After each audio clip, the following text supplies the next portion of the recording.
السلام علیکم ورحمۃ اللہ وبرکاتہ۔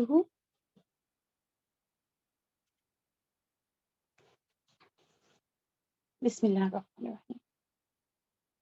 الحمد للہ عدد ما خلق والحمد للہ ملء ما خلق والحمد للہ عدد ما فی السماوات والارض والحمد للہ ملء ما فی السماوات والارض والحمد للہ عدد ما احصى کتابه والحمد للہ ملء ما احصى کتابه والحمد للہ عدد كل شیء والحمد للہ ملء كل شیء۔ رب اشرح لي صدري ويسر لي امري واحلل عقدة من لساني يفقهوا قولي رب زدني علما اللهم اني اسالك علما نافعا وعملا متقبلا ورزقا طيبا اللهم اجعل عملي كله صالحا واجعله لوجهك خالصا ولا تجعل لاحد فيه شيئا آمين يا رب آمين۔ Para 12۔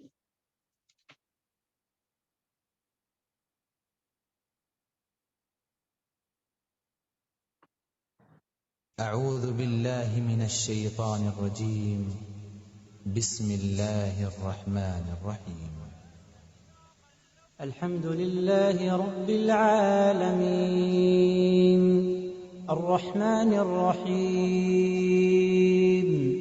مالك يوم الدين إياك نعبد وإياك نستعين اهدنا الصراط المستقيم صراط الذين أنعمت عليهم غير المغضوب عليهم ولا الضالين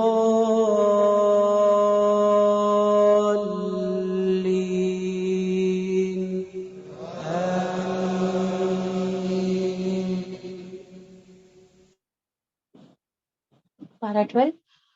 سورہ ہود پڑھ رہے ہیں ہم۔ پیچھے دیکھا ہم نے سورہ ہود میں نبی اکرم صلی اللہ علیہ وسلم اس کے بارے میں کیا فرمایا کہ آپ صلی اللہ علیہ وسلم نے اپنے بڑھاپے کی وجہ کہا اس کو کیوں بوڑھے ہو گئے آپ صلی اللہ علیہ وسلم، کیونکہ سورہ ہود، سورہ واقعہ، سورہ مرسلات، اما یتساءلون اور اذا الشمس کورت وغیرہ نے مجھے بوڑھا کر دیا ہے، یہ آپ صلی اللہ علیہ وسلم نے فرمایا۔ آگے بڑھتے ہیں سورہ ہود میں انشاءاللہ، پارہ 12۔ اعوذ باللہ من الشیطان الرجیم وما من دابة في الأرض إلا على الله رزقها ويعلم مستقرها ومستودعها كل في كتاب مبين۔ زمین میں چلنے پھرنے والے جتنے جاندار ہیں سب کی روزیاں اللہ کے ذمے ہیں، وہی ان کے رہنے سہنے کی جگہ کو جانتا ہے اور ان کے سونپے جانے کی جگہ کو بھی، سب کچھ واضح کتاب میں موجود ہے۔ یعنی کہ جب جہاں جیسے پیدا ہوا، جہاں پیدا ہوا اور جہاں پر مرنے کے بعد جو ہے دفنایا جائے گا یا جو اس کا آخری مقام ہوگا، اللہ سبحانہ و تعالیٰ اس سے بھی واقف ہے۔ دیکھیں ہم سب رہتے ہیں کبھی کہیں کبھی کہیں، لیکن ہمیں یہ نہیں پتا کہ آخر ہمارا آخری ٹھکانہ یا ہماری قبر کی جگہ جو ہے وہ کہاں ہے۔ تو اللہ سبحانہ و تعالیٰ جو ہے ہر چیز کو جاننے والے ہیں۔ اللہ ہی وہ ہے جس نے 6 دن میں آسمانوں اور زمین کو پیدا کیا اور اس وقت اس کا عرش پانی پر تھا۔ حدیث میں آتا ہے کہ اللہ تعالیٰ نے آسمان و زمین کی تخلیق سے 50,000 قبل مخلوقات کی تقدیر لکھ دی تھی۔ اس وقت آپ کا عرش جو ہے وہ پانی پر تھا، یعنی اللہ سبحانہ و تعالیٰ کا عرش پہلے پانی پر تھا، تاکہ وہ تمہیں آزمائے کہ تم میں سے اچھے عمل والا کون ہے۔ اگر آپ ان سے کہیں کہ تم لوگ مرنے کے بعد دوبارہ اٹھائے جاؤ گے تو کافر لوگ فوراً جواب دیں گے کہ یہ تو میرا صاف صاف جادو ہی ہے، اور اگر آپ ان سے عذاب کو گنی چنی مدت تک کے لیے پیچھے ڈال دیں تو وہ ضرور پکار اٹھیں گے کہ عذاب کو کون سی چیز روکے ہوئے ہے، سنو جس دن وہ ان کے پاس آئے گا پھر ان سے ٹلنے والا نہیں، پھر تو جس کی ہنسی اڑا رہے ہیں وہی انہیں گھیر لے گی۔ اگر ہم انسان کو اپنی کسی نعمت کا مزہ چکھاتے ہیں یا مزہ چکھا کر پھر اسے اس سے لے لیں تو وہ بہت ہی نا امید اور بڑا ہی نا شکرا بن جاتا ہے، اور اگر ہم اسے کوئی نعمت چکھائیں اس سختی کے بعد جو اسے پہنچ چکی تھی تو وہ کہنے لگتا ہے کہ بس برائیاں مجھ سے جاتی نہیں، یقیناً وہ بڑا ہی اترانے والا اور شیخی خور ہے۔ سوائے ان کے جو صبر کرتے ہیں اور نیک کاموں میں لگے رہتے ہیں انہی لوگوں کے لیے بخشش ہے اور بہت بڑا اجر ہے۔ سبحان اللہ۔ تو جو بھی ہو رہا ہو ارد گرد کیا ہوتا ہے ان کا دھیان اپنے عمل کی طرف رہتا ہے، بہتر سے بہتر کی طرف جو ہے مومن اپنے آپ کو کرتا رہتا ہے، نہ کہ ان چیزوں کے اندر جو ہے الجھا رہتا ہے۔ تو نبی اکرم صلی اللہ علیہ وسلم کی ایک حدیث ہے، آپ صلی اللہ علیہ وسلم نے قسم کھا کر فرمایا، کیا فرمایا؟ قسم ہے اس ذات کی جس کے ہاتھ میں میری جان ہے، اللہ سبحانہ و تعالیٰ مومن کے لیے جو بھی فیصلہ فرماتا ہے